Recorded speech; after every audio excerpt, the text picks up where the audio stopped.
ideological questions are there, because after the fall of Berlin Wall, we are talking about peace dividend. That the whole, lot of money from militarism, what was in Cold War time, will come for development. So peace dividend. No? But that's always historically problem with the liberals. Because when time comes, the conservative and the fascist, they took over, like in USA, except some states of Europe. Most of the conservatives, extreme right conservatives, taking the power. And we see the, not Cold War, but quite a hot war, in different parts of the world. So that is another kind of disillusionment. Socialists, they failed. Then the liberals also failed. And the conservatives, they are doing the whole mess. And NGOs, they are non-political. So they don't talk about ideology. The main long-term goal was we want to capture state power, or the state we want to take over, or something like that. What would be the long-term perspective of the average younger set of people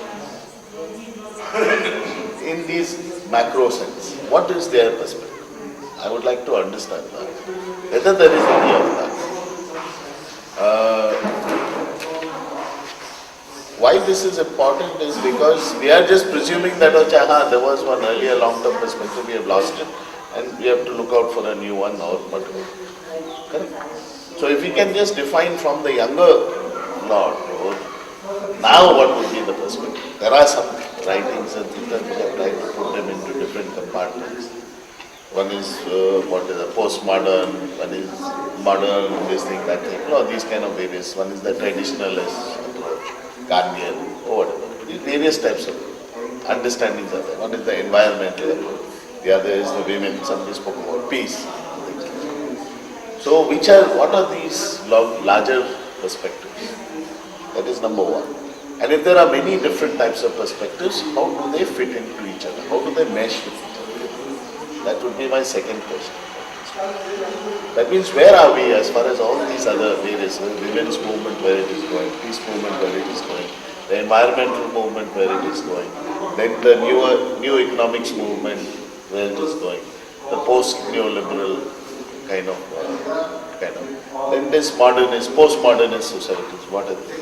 Where is the traditionalist movement, the Gandhian movement going?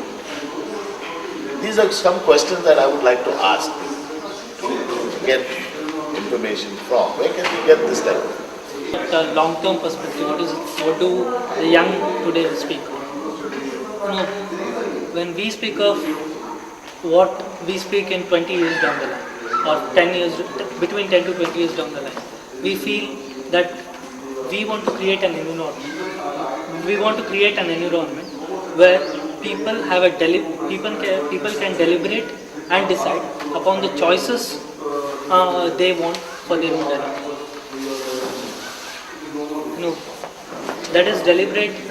Choices is that they deliberate. They sit in a collectivist form. A collectivist that people participate in deliberation. People participate and say, "Look, these are the resources we have.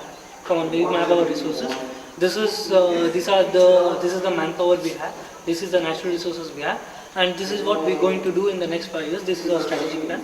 Now let's come on, we will do it."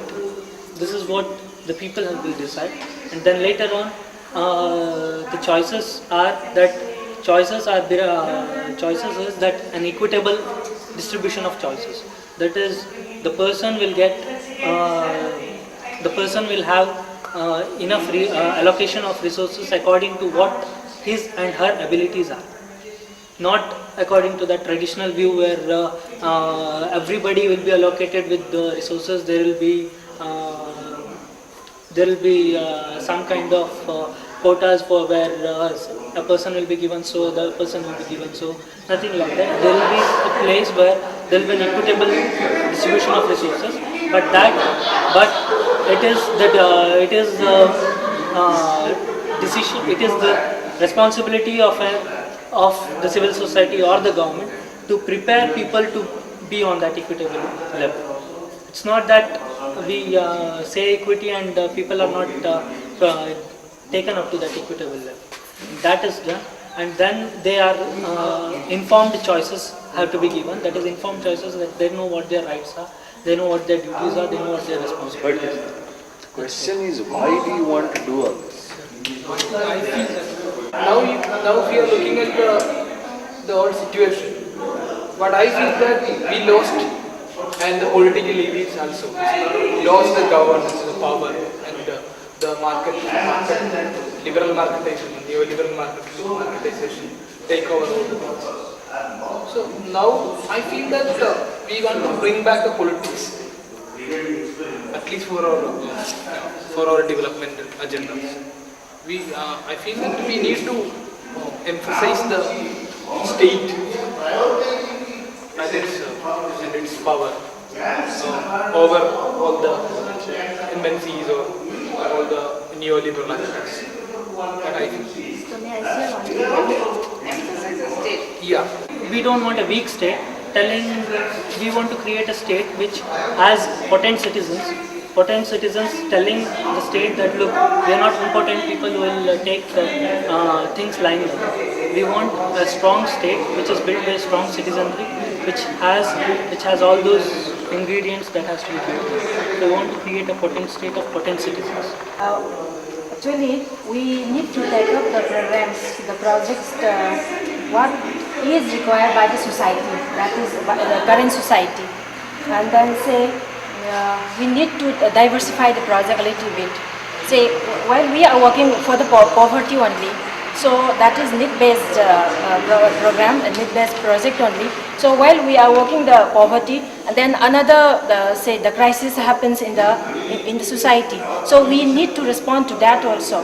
Supposing, say, we are just working about the violence against women, and that is about the domestic violence and other types of violence, the sexual violence and so on. But when the question of this Armed Forces Special Power Act comes up, and then this Special Act has given the armed people, these security forces, the right to violate the rights of other peoples. They can kill other people, then they can just rape the women, they can kill women, they can molest women like that. So while we are just working about this violence against women, we need to respond to that also. When such crisis comes up, we need to respond to that also. We need to diversify a little bit. We have to look to that also. And then along with this, we need to look at the other, the changes in the society. So what these coming of changes will affect the society are also to be studied. Now, mainly the development discussion is moving towards IT, BT and nanotechnologies. But in the discussion among NGOs, it is we are not going to address these fields, and so only a few number of NGOs are working on these fields. How we can face the challenges, and how we can examine that, how we can work on this these sectors where lot of private public partnership is going on. With the public money, so many private institutions are built up. How we can do something on this?